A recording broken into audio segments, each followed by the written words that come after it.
Just talk for a moment about what Marco and Ersan have meant to the team and the rotation and the Marco and Ersan? Correct, yeah, please. I mean, first word that comes up in simplest word is timely, incredibly timely.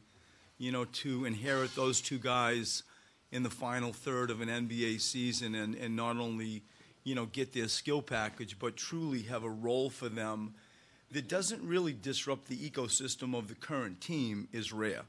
And so we get them, we put them in straight away. Their skill package suits our style and complements our two best players in Ben and Joel, and just really timely. Were you okay with the pace that you guys played at in Game 1, or are you always looking at that area? I mean, there's pace in full court, and then there's pace in half court. And I think that the pace in half court was poor. I think that the movement, you know, going side to side was a C minus.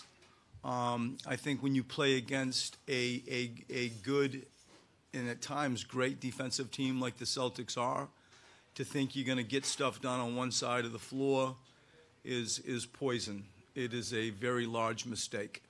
And so I liked what we did in early offense, the first, 3-5 seconds of a shot clock. I liked that. I felt it in the game, and in the film reflected that, but I did not like at all what happened when it became a half-court game. Coach Jaylen Brown for the Celtics has been kind of up in the air coming into these games. How do you, as an opposing coach, kind of deal with that? Do you have contingency game plans, whether he's going to play or not, or do you just kind of ignore it and just kind of do what you do, and regardless of whether he plays or not? I wouldn't say that you ignore it, because it does impact Marcus, and it does probably impact how they're going to start a game. But I still feel confident, committed to worry more about what we're doing than, make it harder than it is. But we certainly are aware of it. I mean, his performance in the Milwaukee series was incredibly impressive, and so we get it. He's something that is special to this team.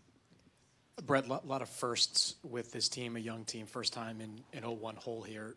You're obviously going to make adjustments as a coach, but do you like the attitude of your guys the last couple of days, how their mind has been after losing Game 1? I love it, and I liked it coming into it. If you had predicted, if you had told me this was going to be the result, I would have not understood why. And I wish we played yesterday. I feel like, just playing basketball as it led up to that game was missing. And you walk that line. We've talked about it ad nauseum, rest versus rhythm. I think that in the light of day, I give the Celtics complete credit to exposing some things. But that's not us. What you saw the other night isn't the Philadelphia 76ers. That's not how we play. Defense. And I think that the spirit leading up to that game, the spirit the last few days, I think it's one and the same. I feel like you're going to see a different team tonight. I'd be really surprised if you don't. But I do like their attitude. And I have liked their attitude. They're a great group to coach. Brett, along those same lines, how much have you seen your team grow from the beginning of the season when maybe it would be harder for this team to bounce back towards the last third of the season and in the playoffs in terms of their ability to bounce back? How have they grown? I break the season down in chunks, and I did it as we just were trying to get through seasons and hold a locker room together. And so we coached in 10-game sections, and we looked at goals. And we put them into thirds, start of the season to Christmas, Christmas to All-Star break to the run home. When you ask the question about where has this team improved, in the first third of the season, we would get leads, but we couldn't hold on to them. And, leads evaporated quicker. And as time went on, we started to learn how to close games out. There were periods of the season where I thought we came out of halftime poor. There was like a 10 or a 15 game clump where we just got punched quick after halftime. And then there was a stage in the last 20 games, we jumped out of the gate well. Like, we maintained big leads. And then, our bench came in and we had to try to, have them try to hold the fort. But in general, it's trended in a way that shows they can execute and close out games. There has been a defensive tenacity with and without Joel Embiid when we lost Joel at the end of the year. And the needle pointed, as our record indicated. We won 20 out of 22 games, I think it was. And so I saw fantastic things. And I love my coaching staff. I love the team. We were moving in the direction that I had hoped at the end of the year especially. Coach, can you speak to the job that especially Aaron Baines did in kind of walling off Ben in transition at the foul line, and how do you guys need to do better in that realm in Game 2 tonight? I mean, it's a common philosophical defensive practice in the NBA. The verbiage has sort of grown over the years as like a full court shell, that floor spot, and you provide a wall.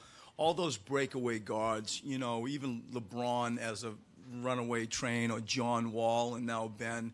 That's what we do. Like it's not a secret. It's just some teams do it better, and Aaron Baines does it incredibly well.